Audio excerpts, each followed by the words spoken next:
All right.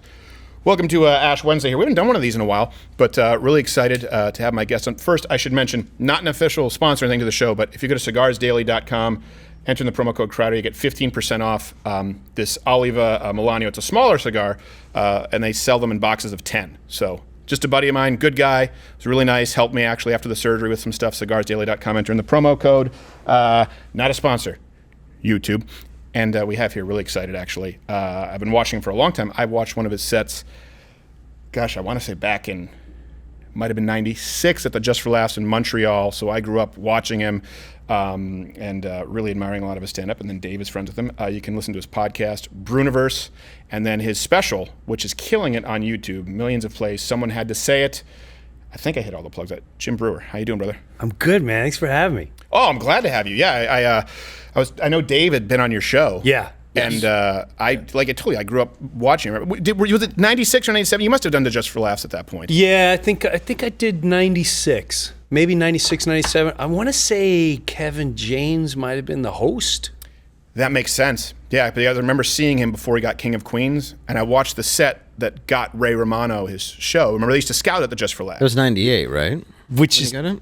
I don't know which year it was, but no, it was before that. The only reason I know that, Dave, is because I was in New York and I was doing the comic strip. I used to have to follow Ray Romano, and so Ray would go out and I had a show they were developing, and I'll never forget. I went up to Ray. I'm like, Ray, well, you know, I need a big time writer, and your materials could, if you would like to be the writer. He went, I kind of got this thing they're working on. I went, yeah. Good luck with that. Good luck with that. The biggest sitcom of the decade. Ever. And mine went, it's still looking for it. Did you offer Larry David to shine your shoes? Was that for you? So and it was Chappelle, right around there. What? Was that for you and Chappelle, the sitcom?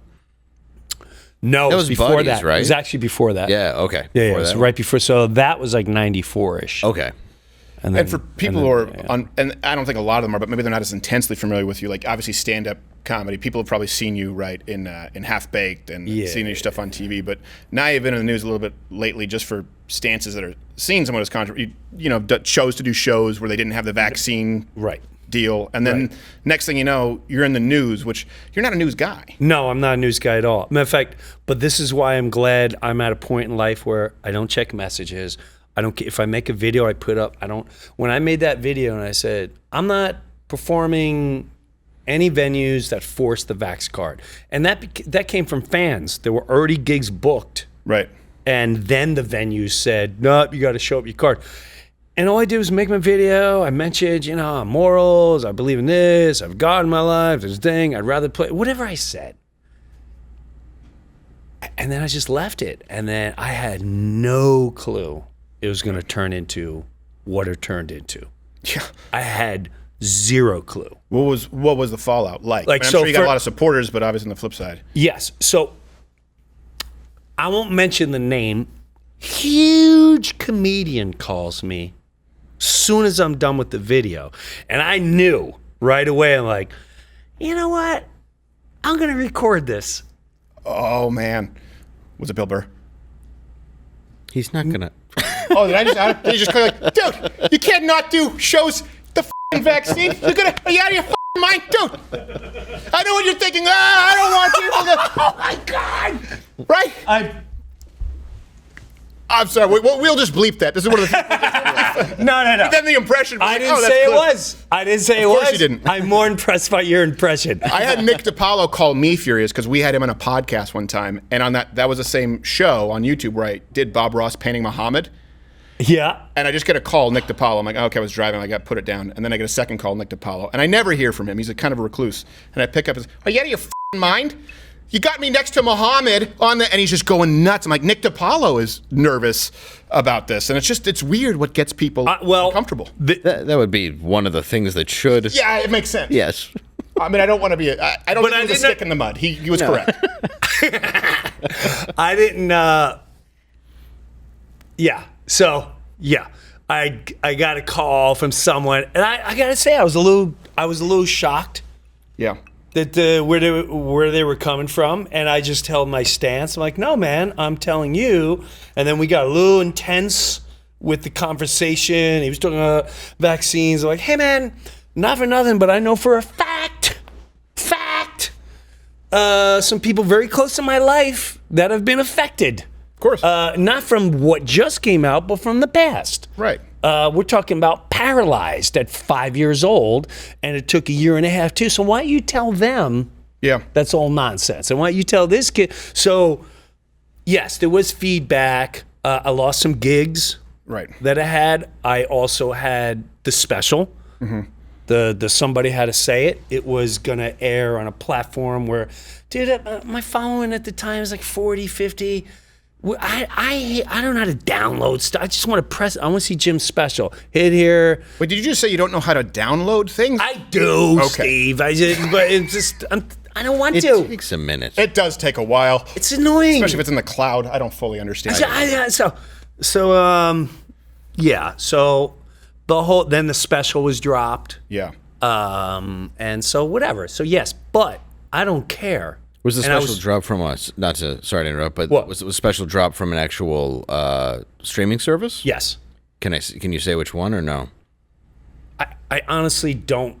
You don't know if you can. The Bill Burr streaming service? It doesn't matter. Dude! Oh, it doesn't matter. Because I'm just wondering, because there's been a few instances of that now where I find it so ridiculous. It doesn't matter. Yeah. Guys, like Andrew Schultz? Yeah, well, he bought his back. He bought his back. Yeah. Where was it? Amazon. Netflix, right? Oh, was it Amazon? Yeah, Amazon. They said, we need you to cut all this stuff that involved Biden, and he was like, no.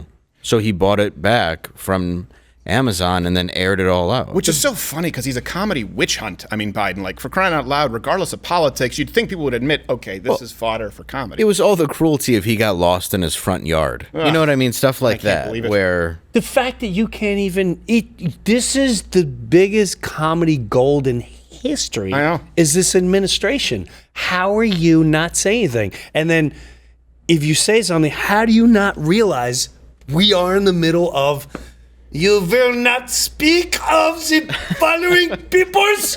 And for crying out loud, half the Daily Show dined out in George W. Bush pronouncing it nuclear for years. Exactly. You have a guy who shit his pants with the Pope. America. Yeah. America. I get it. I get it too, but nobody is allowed to touch this administration.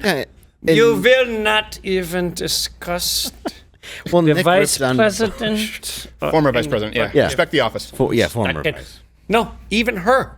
No, but okay, you brought that up, your audience. So, because some people are watching right now, and Dave had to do that too, by the way, with the vaccine. You had to cancel some shows. Yeah, a couple of them. It was just, I didn't stop traveling. And I'm a huge germaphobe. I grew up, we talked about that. Yep. It's like my mom was a nurse and I came from, with my dad and everything, but it didn't make sense. So I was like, well, until you make it make sense, as a giant germaphobe, I was like, I'm just going to keep going. So I guess I'm just going to buy. It's got to be tough being a germaphobe in Detroit. Yeah, it is. And Harlem. Those were I was going from Detroit to Harlem, not afraid of COVID. Do you know how weird that is? I can't imagine. Every comfort zones. Dude, I would just get on planes and it'd be like camera crews going to report and me getting bumped to first class because no one was on the planes. Nobody was on. Yeah, and I was like, this is great. I hope nobody ever goes out again. Yeah. It was $90. It really. Then you saw fuel price. I mean, we started here at this. To give you an idea, here I came in with the employees and I said, look, just so you know, if you want to stay home, that's fine. They were doing the quarantine deal. I said, if you want to stay home, that's fine. I'll pay for as long as I can. I'm not going to. I'm going to show up if I need to pare down the show. And I said, and by the way, we're gonna be doing 2-a-days.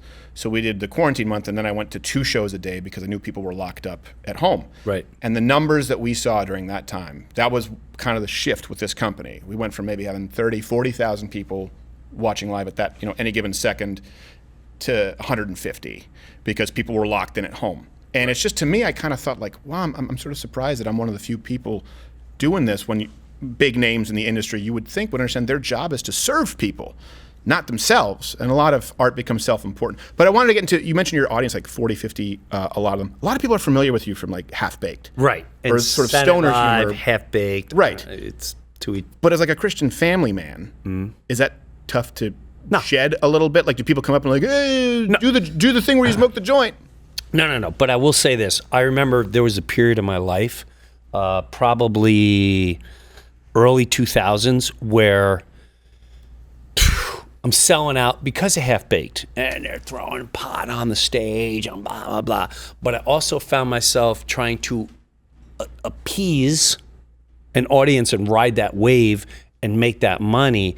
And that started getting very exhausting. I can imagine. Very exhausting. I couldn't hold up. Hey man, I'm not that guy. It's a character. Right.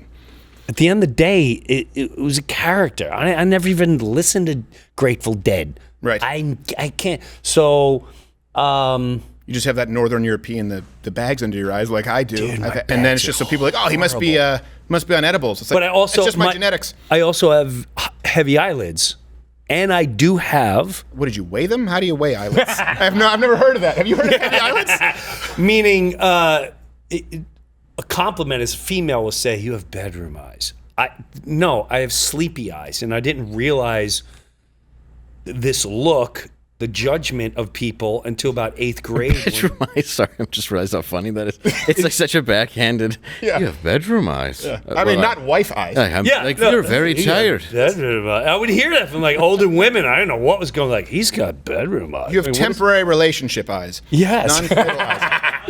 You have CPAP eyes.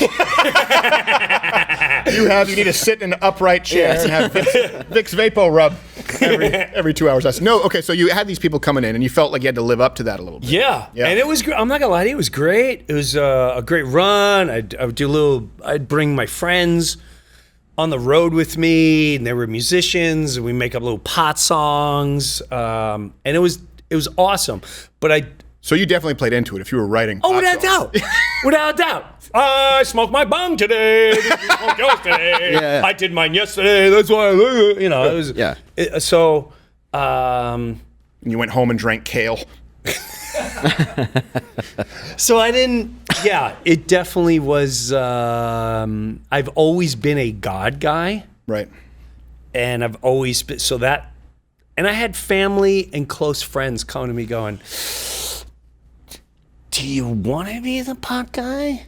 Mm-hmm. Like, is this the direction? And I also had other movies like Harold, the Kumar and... Oh, yeah. Harold and Kumar, yeah. That was basically, hey, we want you to be in this. I'm like, I don't want to do all pot movies, man. That's okay. We got a no talent, Cal Penn. We'll put him in there.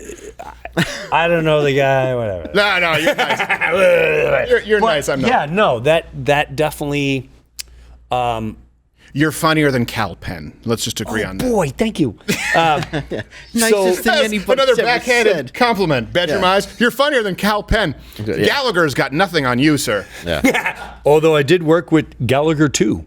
Oh, Gallagher too. The slightly smaller couch. Yes, it's just the same thing, but in comedy clubs. Right. Not theaters, clubs. You know, he went nuts. Gallagher, he got all these patents and these inventions. Have you ever heard him talk? He got like 500 patents on like, I have a shower where you go in and it automatically turns on the water. You're like, I saw that in Sky Mall, Gallagher. That's not a... He's also selling giant bowling pins to pay for those patents. It's like, does anybody want a huge couch? Lily Tomlin's like, maybe. Yeah, maybe. Lily Tomlin. Do you have a big phone so I can be a big operator? Lily Tomlin. Okay, so people said to you, they're like, do you want to be the pot guy? And did you... And it did resonate with me. I'm like, you know what? Yeah, you're right. And actually, when things really changed for me, stand-up wise and everything, it was 2008. I would go to this bar in town, Chester, New Jersey. It was a little country town, middle of nowhere. And we would do dad's night out. So a couple dads in town. And we went there, we're drinking, we're hanging out. And then all of a sudden, a woman goes, oh, you're the famous guy in town. And I always try to down, like, no, I'm just a regular. They're like, no, but you're like blue, you're like the drug and blue guy. Like I can't bring my kids to you because you're filthy. Yeah. And I went, what? I got so pissed at her. And I said, what'd you say? I said, did you ever see me live? Right. She went, no, but I mean, everyone knows it. And that was a defining moment. Instead of being mad at her, I thought, well, how many other people feel this way and think that way about me? Well, really, at the end of the day, I'm a family guy. Yeah. I'm a moral guy. I'm a guy. What? Why do people feel and think that way about me? Because of the movie? Because of this and that? And that was the moment when, you know what? I'm doing my own thing, and it's going to take time. But I'm going to start talking about being a family guy, and I'm going to start showing you how I care about family and life and God and morals and stuff like that. And that was the beginning. And it was a lot of fear-based too. Sure. Because and ironically, that's more taboo than just being the stoner comic. You know, I mean, there aren't many comics doing what you're talking about now. I mean, outside of there are people like label themselves Christian comics or, you know, that aren't really kind of, but it's more taboo to talk about family and God than it is to be like, I smoked a bong. It's more which is taboo, bizarre. to be honest. Well, really. well, not only that, because people immediately put you in a lump sum. Right. If you, like, I had someone, what was it, last night? When the hell did it? 2 nights ago. Yeah, 2 nights ago, came to see me at a show, old-time comic. He's like, hey, do you mind? He's a couple years older than me. He came in, he talked about his horrible time in life and blah, blah, blah. And he goes, you know, you look great and the stuff you're doing is amazing. Like, what? You're not like all religious and stuff, right? But that persona, right? Like if you just say, nah, you know, I do believe in this. And immediately, it's like politics. It's like any category. Oh, you're this. Right. You're out. Yeah. Like you don't even, there's everything's been categorized. So there definitely was a fear in me, Steve, where I'm like, oh my God, am I gonna lose this whole thing? And that lasted all the way until COVID. Right. And then I started putting out little Instagram videos. You just decided you didn't care and I was anymore? No, I realized, we don't have control of our lives, whether we think we do or don't. Right. You know, you can lose your child, diagnosed with whatever the scenario that snaps you into reality. Choked out by a 14-year-old if you're Cat Williams. Remember that? That'll snap you back into life. That'll snap you right back as a reality check. And I went, if one or two people can see things differently on a higher level, then so be it, because it's game time now. Not only am I not in control, but now we're not even in control of who decides how we're going to work, where you're going to work, what we're going to take away, what we're going to censor, how we're going to control your life. Right. You never realized, you knew you were a slave, but you didn't realize you were a slave until this showed up. And that's, I'm like, oh, wow. Yeah. It's life game time. I never thought I'd see this in my life, but it's game time. Did so you feel You're gonna like protect you from destiny, and it doesn't make any sense. Say it again, Dave. You're protecting someone from destiny, from being able to do anything. You know Correct. what I mean, like, it doesn't make any sense to me. 0 cents. the rapper? I'm talking about Yes, but yes, Destiny. Those are great lyrics. Destiny's Child. Yeah. Rhyme down like that 9 times. Yeah, but that's what it was. It's like you're going to take away anybody's ability to be able to make a living, fulfill anything, or do anything with their life when anything could happen. And that's what I hated about it. Based on a vaccine where my entire life, it's just, I took every vaccine because my mom wanted me to. And they all had, they all worked. I do bits even in my stand-up where it's like, yeah, if polio came out and everybody had noodly legs and was FDRing all over the house, right, you'd be like, these don't work too well, do they? Right. But now people keep getting COVID, and it's like, well, you could have got, maybe your one leg works. That's pretty good. If you got the fifth, you'd have gotten the 5th booster. Yeah, maybe you just Wouldn't need be all Greg Abity. Right. That's the deal. Like, which blows my mind because there was we had a group of friends in New Jersey. We would do coffee every day, and there was one guy that would always say, "Well, I get all my shots, and I'm just saying I'm the only one that hasn't got it."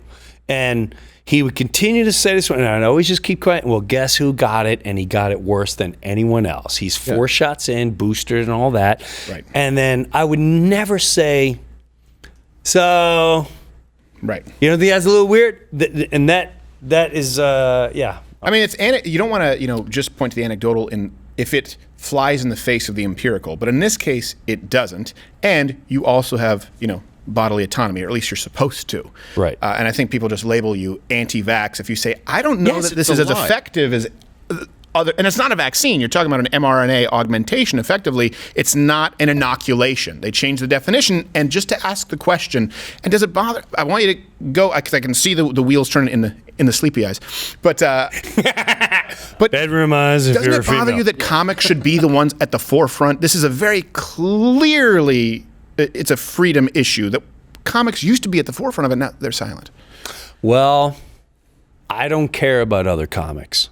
I realized a long time ago, me trying to appease other comedians, they're not the ones paying for my bills. They're not the ones paying to come see me. Right. So peers, that means nothing to me. The cool kids club that is kind of, it's a big thing. That's their club. They can enjoy it.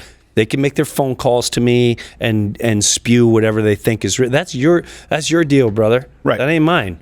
But I will say this: you're incredibly respected by that community too. So, in other words, if a big name comic called you, like I remember hearing Jim Norton just talk about, what a great storyteller you were. Your name always comes up whenever we even have someone on the show, even if you're not you're not seeking their approval. But that's why I think someone like you is so important, because it's very easy for them to dismiss an up and comer and go, they're not one of us.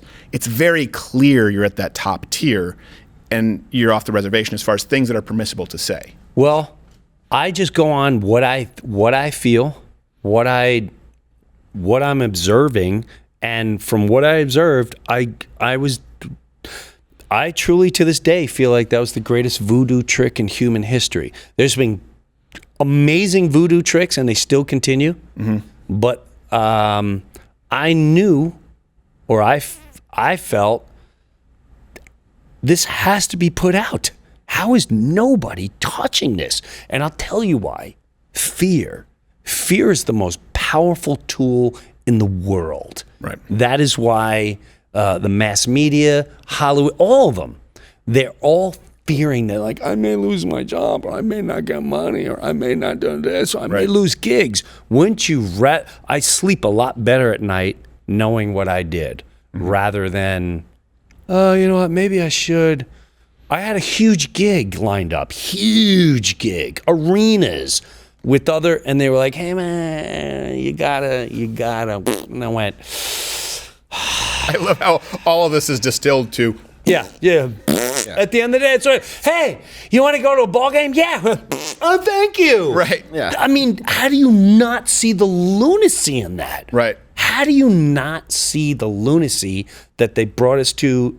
You're a SEAL at a SeaWorld show. Like, yes. You want some education? You do? Okay, now you can have it. What? So anyway, I'm getting off track here. No, it's okay. You're just hoping that instead of a seal, it ends up like the killer whale in Blackfish, do you ever see that, where the trainer is screwing with it, and then the killer whale slowly takes the guy to the bottom and just pins him. Yeah, well, the guy has a ponytail and deserves it. Yes, it was Steven Seagal. I train orcas. I've been doing it for 30 years. Welcome to Seagull World. He was the orca. It was like, toss him a fish. No, but it's true, and you're not even. And before YouTube gets mad at this, because we always have to understand what their rules are, even though they're supposed to be a platform, not a publisher. Yes. Very None of this is anti-vaccine. No. This is you saying that people should have the right to make their decisions for their own body, and it's crazy that was seen as like you were the second coming of Hitler from some people. I could not believe. Grazie. And people would say, listen, my wife has had. You have to flip. Sorry, he's fascinated by the letter. What? Look at the other way. This way. This way? No. Look, I'll do it for you. Well, I'd never seen nothing like that. Dave, you never. No, I was a drug addict. I didn't use these lighters. I'm not going to light it for you like. Yes, you are. You seriously never saw a lighter? I'm going to make you do This is a power move. That's a huge power move. I can't believe This I'm is going along how with I it. I'm too far. I'm too far in. Well, you got to take a draw on it. I know, I'm joking. Oh, that's like John Wayne cowboy movie lighter. Yeah. I never. Next thing you know, he's going to walk like a homo, and everyone will ignore it and act like he's a badass. Well, yeah, like, I used to love what, that. I'm gonna start. John Wayne walk. I was like, how do people not realize that's so gay? Oh, John Wayne was gay. Was he? I think so. I listen. Hollywood, everyone's suspect. Everyone's a suspect. It's to nothing me. against. To me, everyone's on the list until not they saying I proven. didn't like him, I'm but- proven innocent. Yeah, the guy said pretty progressive things for his time, and they're like, let's get rid of his airport. Yes. It's unreal. The airport that you can possibly. Yeah, it's like, I don't mind if you get rid of it just on that. Right. But to change the name based on the fact that he's like, I think Indians should play Indians. And you're like, it's Native American. Right. I think Indians should play Indian. You saw the Richard Pryor piece, right? Oh, I love that. It's like, are you allowed to curse? Yeah. Okay, what he does, when he goes, John Wayne kicked this ass. John Wayne had cancer, kicked this ass. Had open heart surgery, kicked this ass. Had cancer again. It was like he said, get the f*** out of here, death. Hey, Mike Epps take notes. Yeah. That's so much better than Mike Epps. Get the f*** out of here, Death. Oh my God, Richard Pryor was hilarious. I always wonder what he would, if he was around today and still, lucid, what. You always wonder, a lot of the guys who were sort of venerated as heroes, like, would they still have been, because back then being progressive or more liberal was seen as sort of counterculture, but today it's the opposite. You wonder if they would have shifted with that. Oh no, Carlin wouldn't have. No, Dick Gregory didn't. Dick Gregory was. I still watch him. Yeah, I still watch the videos on him on Instagram and all that jazz. I used to do a show with his nephew who toured with him up until the day that he died, and I mean, Dick was incredible. He didn't and he was like Pryor. Mm-hmm. I don't think that would have changed at all. I No, think it would have been. The times changed, and he evolved with it. Right. And I think, and not to evolve to it, he evolved with it to comment on it. Right. I think Pryor would have been that same way because Pryor. Think about how fearless Pryor was. Right. He gave away his Bill Cosby style, at the time that he was kind of doing the very clean, I want to be on Ed Sullivan sort of a thing. Right. To go into clubs where he would get booed and, attacked for his actual, because he was introducing the street to America that had never seen it before. Right. So I don't think he would be afraid to be who he is now. Now, I don't know how he would be handled. Right. I don't think Carlin. I would love to see where Carlin. Because Me too. if you look at some of the stuff, Carlin, I follow him on Instagram. It was like 08, right, that he passed? I think so, Yeah, somewhere yeah. around there. Somewhere around But the things he was talking about were where the country's at. He laid on the line back then, and it's all extremely relevant now. Yes. Like really relevant. It's pretty incredible. We swam in shit. Yeah. It's just It's a big club, and you ain't in it. You and I ain't in it. Yep. He's. I think I think a lot of them didn't foresee, because he would say all that and then Republicans, and not realize that you have this incredible, just this authoritarian left wing today. I don't necessarily know that they if they didn't see it coming. I maintain that honestly the parties haven't switched. It's just people have woken up to it. There's always been a power grab because they've been big government Democrats. But JFK is very different from, like, let's say a Joe Biden. Oh. It's been infiltrated. Yeah. I have family that's. well, their brains are the same. Effectively. If you were to carbon date it. But that's another thing. Like, people just join a team, and they're in the team. So it's like for instance, I have family members who are like, I'm a Democrat because in 1960, our union, and they're like, it's 1960. Yeah. But that is part of what's the madness, what goes on today. It's like you have to join a team, you join the team, and you stick with the team no matter what. Like, for instance, I'm a diehard Mets fan, okay? So years ago, two of the Mets, I think it was Jose Reyes and one of the relief pitchers, they get in trouble for beating their wives. A man named Jose beat his wife? I was shocked. If my brother did that, or my best friend did that, I'm like, dude, the f*** is wrong with you? Right. She was barking. That's when you go out and you walk away and you call me stupid. Not if you're Dominican. So, with that said, I found myself going, no, you don't know what she was saying to him. He's had a rough go at it, and their culture, their culture is different than ours. Yep. So, but that's when I caught myself going, whoa. Yeah. That's the power of when you join a team.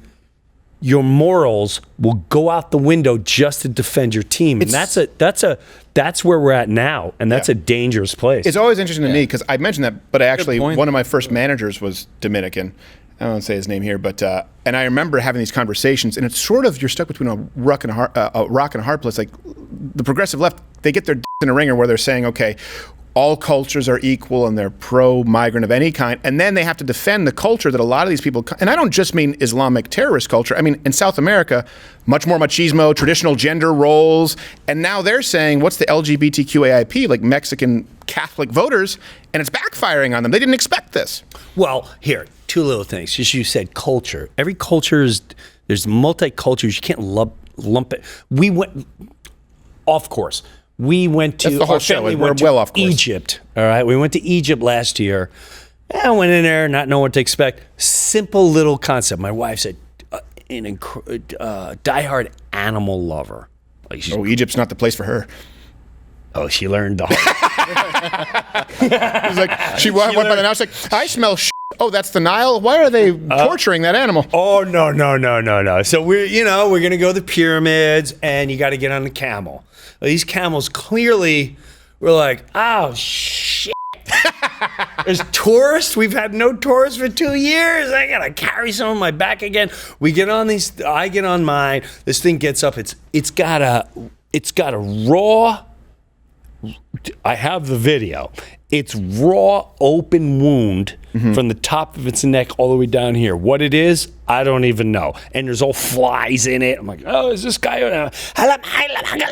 So my guy's a little out of control, and then my wife's camel gets up, and they're not being good. So if you go on a horseback ride, they're like, okay, slow down. These guys, they weren't saying, listen, camel, be nice. They were taking sticks and like, Right. smacking these things. If any American pet lover like, how dare you? God, Right. like, hey, man, this is how they do it. Yeah. So you want to march over here? Like, how do you want to do that? Right. Are you going to march what do you? Yeah. I don't know. Where's What did you think? Sarah McLachlan? Yeah, exactly. What do you Where's think? Sarah McLachlan? That's what I'm saying. Where is Stick for she? the camels. They thought that Syrian refugees were going to come in and protest Fairlife milk with them. Of a camel. Factory farming, like, what is the problem? You mean you get more yield? Screw them. The cows are assholes. No, you're absolutely right. It really is. It's like, look, and I don't want to say not all cultures are equal, meaning that inherently a culture is better, but not all cultures are the same. And certainly here in the United States, some cultures can become a part of this melting pot, this mosaic, more effectively than others. Yes. In other words, if you treat animals that way, I mean, we had a place. I will tell you this. It was called Kenny Wong, where I grew up on the South Shore of Montreal. It was constantly getting health code violations because they were poisoning seagulls on the roof. To them, it was free food. These were first-generation migrants. Yeah, the orange chicken, half the time it was seagull. Venice Beach. Yeah, well, it was called Kenny Wong. Oh, I'm for sorry. crying out loud. It was just like, and it constantly was getting into trouble. And they just, because in their culture, it's like, well, look, make use of what you have, which also is resourceful. But you have a bunch of angry white bitches in Canada. Yes. Hey, dude, my dad used to eat possum and turtles. My dad right here in this country, he grew up in the 20s, 30s, and he used to tell me growing up, he'd go, I ever have possum pie? What? Like, I hope not. Is your dad from Lemony Snicket's? What is that? Yeah, well, that's the way he like, oh, turtle soup and possum pie. I was like, where did you grow up that you eat possum pie? Where were we as a country? But You're like a pet store. I mean, that was yeah, but that was survival. Adrian's It's true, assistant. though. Like, And that's not that long ago. No. Yeah. He had No, 10 they brothers, made use sisters, of what they mama. had. That's right. At that point. That's right. So, and by the show is Bruniverse is the podcast. Yes. And it's, Somebody had to say it. Somebody had to say it. People can watch it on YouTube. Yes, it's killing. Oh yeah, I know. It's done incredibly well. I was You a have little a great worried. documentary, too, about your dad that I think people should watch. You know what? I should put that. You I really should put that out there. I should put it on YouTube. Yeah. It was, and I swear, Dave, the reason I did it was to put the light on him and the light on anyone that becomes a caretaker, because that's what it was. It was becoming a caretaker, and it was the greatest thing I ever got to do in my whole life. Mm-hmm. I begged God my whole life, don't leave this man alone. Please don't leave this man alone. There's a million stories like him. I looked up to my dad so much because 10 brothers and sisters, grew up in Kentucky, Dayton, Kentucky, not Dayton, Ohio, Dayton, Kentucky. Yeah. Mom died when he was 3, goes to World War II for 3 years. All the Brewers went to war. All Brewers came back. Sure. A little wacky, blessed. He never complained, never bitched, never moaned, was there as a real man my whole life. And when I bring him on the road, I knew he was dying. I knew he was getting old. And all I wanted to be, I just wanted to be there for him. And I got that opportunity, and I thank God every day for it. And I got to hold him to his last breath. It was the most incredible thing I could ever done. And it was, it was phenomenal so that, what I loved about putting that documentary was, and Lou, and Steve, Lou, I didn't know your dad was, I met your dad. Yeah. And there's something deeper when I meet someone. Like I have a comedian that opens for me, Joe Sib, and Joe Sib doesn't even realize when he came to open for me this one time, I gave him a shot, he brought his dad. Yeah. And he didn't realize, I'm like, dude, unless they throw shit at you tonight, you're already in. The fact that of all the people you could have brought to the show, you brought your dad. Well, you know what? And also, I appreciate that you say that because Dave knows this. Darren, my dad, first off, he's been on the show. He's wickedly funny. Really funny. I always say he's like me, but more affable. Like everyone likes him. He doesn't have the low grade irritation that I constantly have. But he's true. It's true. He's far more likable. But he's been the booker on the show for a long time because we had a booker who was a booker for The View and Meredith, and bookers just kept dropping out because they were saying people are afraid to book this show. And so I said, Dad, you're a people person. Like, do you think you could? And then, he was getting these big names on. And people on the left, that's one of their attacks is like, oh, you have your dad working for you? I'm like, yeah, isn't it great? It's a family business. I couldn't be more grateful. And he's a great guy. So it really genuinely doesn't bother me. And I'm glad to hear that you had a relationship like that because everyone often thinks that comics are broken and a broken family life and household. You're just funny. Yeah, our family life was tremendous. I had the greatest childhood in the world.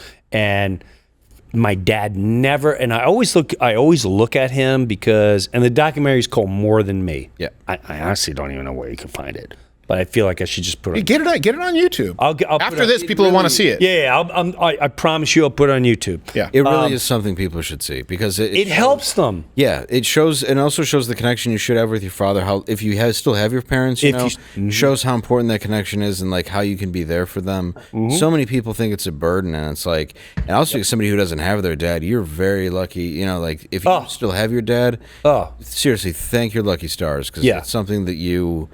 It's so wonderful to have your family, and it's great that your dad books your show. Bitch. No. No, Dad. No. Whatever, no, Dad. Whatever. No, why don't you go call your pops? Oh, yeah. Can't. You can't. You died when you were a teenager. Probably didn't even want you. So...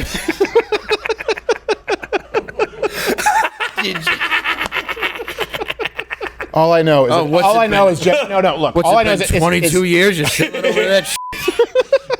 All I know genuinely is if your dad would be around today, he would be incredibly disappointed. I know. That was what my mom said just before she killed herself. That's what her suicide note. Anyways. It said it's all your fault.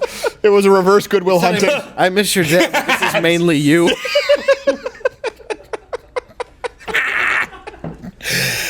Oh, damn. Agent Orange is what your dad called his shotgun. But no, his dad was. I'd reached out to his dad, and then his dad watched my stand-up and became a fan. So he's like, I really liked your comedy. I want you to meet. So that's how I even met him, was because his dad was the booker. If you're going through a typical Hollywood booker, I don't think I ever would have met him. Because it was somebody who actually took the time to be like, he's right for the show. No, he really cares. And, I will say this too. I don't know if it was like this with your dad, but, my dad was a very, very high-level hockey player. And he'll never talk about it. I brag on him, and right now he's probably embarrassed if he's watching the feed. He was, on scholarship at U of M, and back then they only drafted Canadians, and Americans go to like this kind of summer training camp. And he was picked for that for the New York Rangers. But he had a dad who really discouraged him, like chasing a hockey puck around. So he actually just didn't lie his way, but charmed his way to the corner office at E.F. Hutton and then Dean Witter, and kind of left hockey by the wayside. And I think because he could have been so good at hockey, and he was, and his dad discouraged him, he decided that he wasn't going to push me into hockey, but whatever it was that I was passionate about, he would be supportive of me. And that to me is something I'm incredibly grateful for. Steve, the moment I told my parents, because there was a defining moment, I'd started stand-up in 85, high school. And I started going to open mic once in a while. And then I want to be an actor. I want to be in movies and acting. And I went to community college. And then while I was there, I'd go there and do stand-up once in a while. But then my family moved to Florida. My parents moved to Florida. I think it's a law if you grow up in Florida. All right, we worked at 62. Let's go to Florida. Crush it for 10 years and die of a stroke. Don't use your turn signals. Yeah. Right. And I will be dead in 20 years. If you stay in Michigan, the governor just kills you. Yes. So it's best to go down south. Or New York. Yeah. To each his own. Okay, so they moved to Florida. So they moved to Florida, and I finally realized after partying, blah, blah, blah, searching for my life, I went, you know what? I wanted to do I'm doing this. And I was so nervous, and I just came in front of my parents. I went, listen, I'm doing stand-up comedy the rest of my life. I don't know what to tell you. And my mom was like, oh my God. My dad said, you know what? You go do that. You're young. You got the passion. This man never said more than 10 words in his whole life to me. Right. He goes, you go do that. I never had that opportunity. So you go do that. And if you find yourself 30 years old and you didn't make it, whatever, you'll find a job. He goes, go do it. And that's all I needed. Yeah. That's all I needed. And that was the beginning of it. Oh, It was, that a father is extremely powerful as a man in raising a child. And now we diminish it and just sort of, we consider it the patriarchy as though it's a bad thing. Like, I understand if patriarchy means that women are second-class citizens, like Saudi Arabia, but patriarchy meaning that you need a strong father figure, that it can make or break somebody. Absolutely. We've taken beautiful things and turned them into ugly things. That's what we've done a lot with. But that's an agenda. Yeah. Listen, when I was dancing around the Hollywood scene, every single executive, ABC, NBC, every single one of them, CBS, I saw them when they walked in the room, the decision makers. Let's just say they weren't really family men. No. And they really were pushing a different agenda for what I wanted to put out there. And that's when I realized too, this isn't just television. This goes into magazines and everything else. Sure. Who runs the show? Who makes the decisions? They're all angry, anti-family, anti-moral, anti-faith people. Right. And it is staggering. And I would tell friends and all that, and they were like, "Oh, you're just pissed because you didn't get it." Like, no. But you did, though. I did. You did. I did it my own. I got everything I wanted. You're a comedian who was on SNL, and look, that doesn't get any higher than that. I got everything what I wanted to do. Right. I mean, not today, but back then. Well, yeah, when you're on with Colin and Norm and not today when you're next to members of the group. Amazing, by the way. Norm is the crazy. I love your story about. Okay, hold on, but I don't want to get back to. But I love your story about Norm with Chris Kattan. Oh, can you tell that one? Of course I can. Okay. For people who don't know, if you haven't seen, he's told it before, but you may not be familiar. It's Chris. I apologize now. It's just one of those stories. I feel bad for Chris now, but it's one of those. So Rod Serling. Norm would. Here, I'll tell you. So that make you more. Norm, like I said, I got to watch all the sets at the gala at the Saint Denis Theater. My mom did wardrobe and costumes for the Just for Laughs.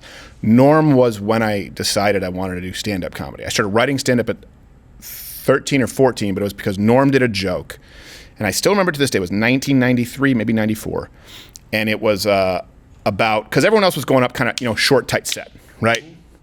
And then Norm went up and he did this long workaround joke. So I read, in the news, that this guy killed his family, and chopped them up and put them in a duffel bag because the devil told him to, I thought, what if the devil just took off his mask and said, "Hey, it's me, Bob." But the funny part to me was after he goes, "Oh, Bob, I got my family here in a duffel bag. Oh, that's one for you, Bob. That's one for you." And I said, "What is this?" I didn't know what it was. Right. And talk about a guy who just had balls of steel. Dude, the greatest. I saw him get kicked out of the state of Iowa. That was my favorite story. Was it you in a tell? No, it was me. That was a different one. Oh, I love that one. The Attell one? Oh, boy, I got schooled by Well, if you don't want to get Chris Kattan, if you don't want him to get upset, you can tell any Norm story you want, because he was my white whale. He was supposed to come on the show. I didn't know about his health problem. Oh, okay. Yeah. So whatever you want to tell. Well, I love all those. all right. So the Kattan one, there's an Iowa one where he gets kicked out. It's pretty damn funny. So we're doing the show. And Pamela Anderson is on. And this is like 96, 97, something like that. And we're doing a Twilight Zone sketch. And while we're doing the Twilight... Now, Chris... And again, at that time, we're all just trying to make it, and I totally understand. It's not to diminish Chris at all. I was a huge fan of Mango. Not at all. Good human being, blah, blah. Groundbreaking. So Chris, every time there was a hot chick on, he'd write scenes, naturally, to make out with them, right? Naturally. So with that said... I'm sorry. I don't mean to make your life hard. I'm sorry. Oh man. Yeah, that's how he probably reacted when Burt Reynolds came in. So with that said, so now we're doing the sketches. I've got a good show. I got a Go Boy coming in. I got Tommy Lee. Tommy Lee's telling me stories that are horrifying about Motley Crue. He's like, dude, I don't even. So we're about to do the sketch, and I think Chris got cut out pretty much of everything. So he's a little pissed, and Norm. Which, by the way, Norm, right up front, as soon as I got Saturday Night Live, 1995, he took the new cast. We were all new. And he goes, hey, listen, don't put me in any of your gay sketches. All right? I do the update, and if I'm going to be in a sketch, don't put me in any of your gay sketches. Gay not meaning homosexuality, gay meaning like, your sketch is stupid. Right. Right? Don't put me in any of your gay sketches. So, now you understand something.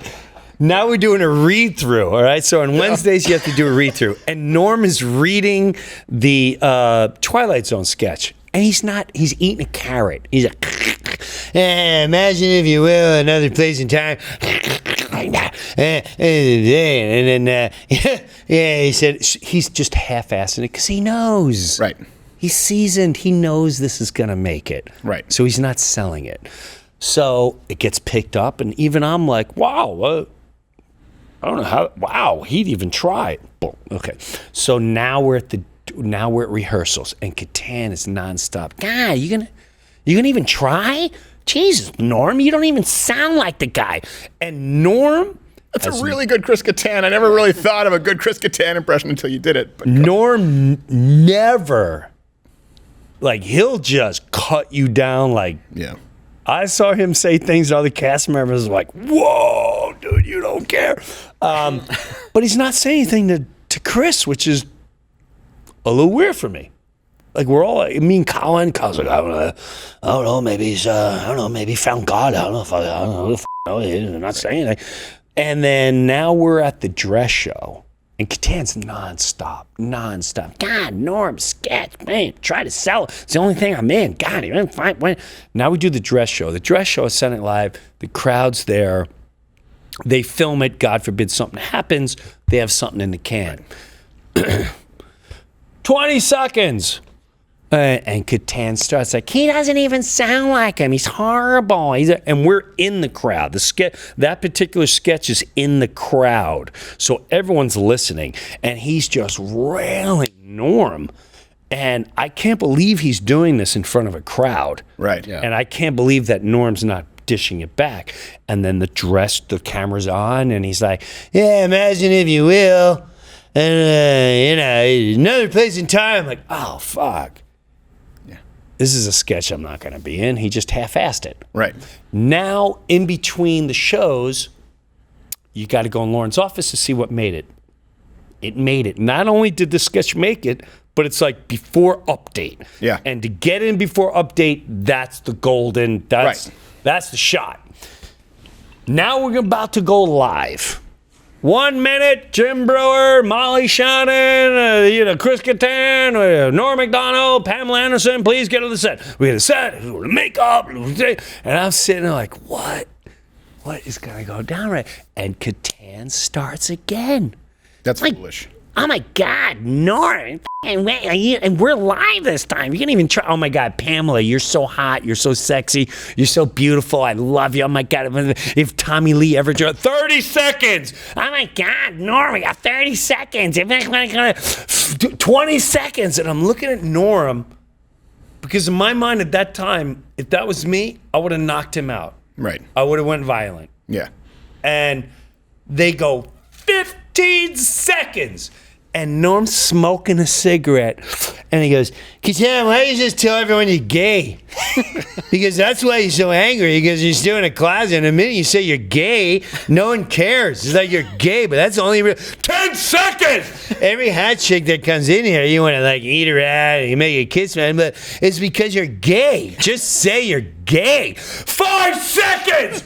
And he's like, Jesus Christ, no, wait, 3 seconds. Just admit you're gay and everything. Just let it out, get that. We're live. And Norm turns and goes, imagine if you will. Another. He murders. Yeah. And all you see, to this day, if you watch that show and that sketch, you'll see my shoulders doing this because I'm uncontrollably laughing at what just went down. It was one of those are the I have so many moments like that on SNL that were so much better than the real life stuff. Oh, yeah. Well, that's kind of what podcasting is So now. And the stuff is the stuff that you wanted to make. You're like, oh, if only this had made air. And now it can. Yes. Dude, my father, so when I first got Saturday Night Live, I fly him up from Florida. He's already pissed because he brought a case of Busch Light this is pre 9/11. He bought it for like $8. He's all excited. He's going to go Saturday Night Live. And my father, my kid's on television. He's on Saturday Night Live. He's crushing at the Elks Club with these stories. Crushing. So now I bring him up, and it's the first show of Saturday Night Live, and I get cut. Yeah. And whatever. Who cares? I don't care. I know I got a bunch of more shows. I'm contracted for 9 episodes. My dad's World War II vet, garbage man, sanitate. He would never say garbage. He was too embarrassed. And I said, Dad, don't ever be embarrassed to what you are, man. I look up to you as a man. So he'd always say, sanitation. So we go to SNL, and he's nonstop. Why is this show sucked? Why'd your sketch why'd your sketch got cut? This show sucks. Who runs this show? It sucks. I'm like, Dad, it's okay. I'm going to be on many other shows. Now it's the after show. I'm drink. I'm getting high with Blues Traveler. I made it. Right. This is the greatest thing ever. We're about to leave. It's probably about 3, 4 in the morning. I go, Dad, I want you to say hello to Lorne Michaels. He goes, Lorne? What is that Jewish? What is Lorne? What, Lorne, English? I said, who gives a shit? Who's asking? Come say hello to Lorne. My father, he wasn't, but that's what he is. So we meet Lorne. My hand to God, I am not exaggerating this. I go, Lorne, do you mind meeting my dad? I'd love to meet your father. I go, Dad, this is Lorne. This is James, my dad. And no, your son's talented. My dad goes, my hand to God, he goes, I flew up from Florida to see his show. Sucked. What happened to Jimmy's sketch? Got cut. Show sucked. Lord, holy shit.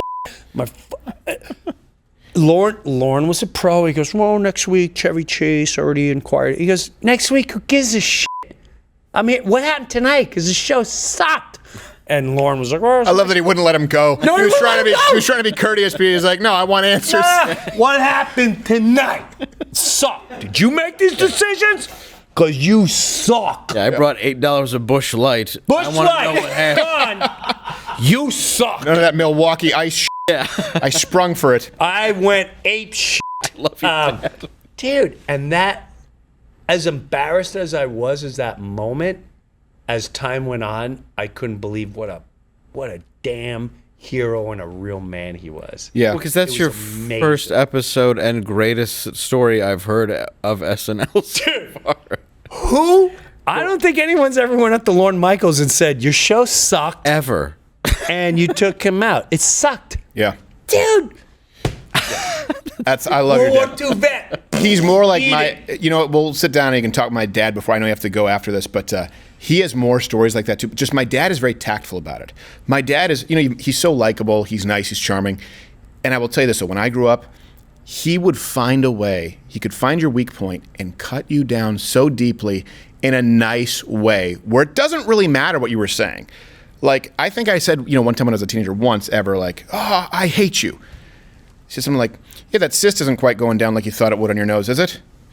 That kind of thing. We were just like, oh my God, this is my dad, and he's worse than any comic I've ever seen. He would just pick your weak point, and I've watched him get into it with executives, with, I won't say the names, but politicians, national level politicians and their handlers here. There is something with maybe just being at that age where you just decide, I don't care. I don't give a shit. And I think I started that early on because I watched him and I didn't realize I couldn't get away with it. And I was like, I'm going to be like him. And I made a lot of enemies. Let me ask you this before we go to the Mug Club exclusive. And I think it's cigarsdaily.com. Entering the promo code Crowder. Not an official sponsor, but you'll get 15% off. It's a good cigar, isn't it? Yeah, it was. And it's a little cigar, too, so you don't have to worry. If you want to try one out, this is a good medium-strength cigar. There's also Swisher, if you're going. Yes, there's also. I don't think they sell those. Yeah. Maybe they do. Hey, For the record, I wish this was like a 9-hour show. Oh, we can go as long as you want. No. We're going to talk about Hollywood pedophiles on the Mug Club thing. We can't do that on YouTube.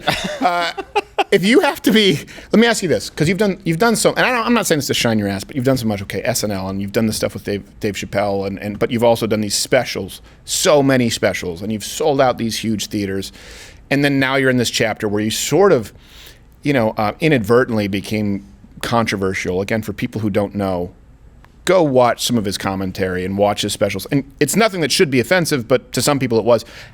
If you had to pick, considering how multifaceted your career has been, how would you want to be remembered? If people say Jim Breuer is, what would you want that to be?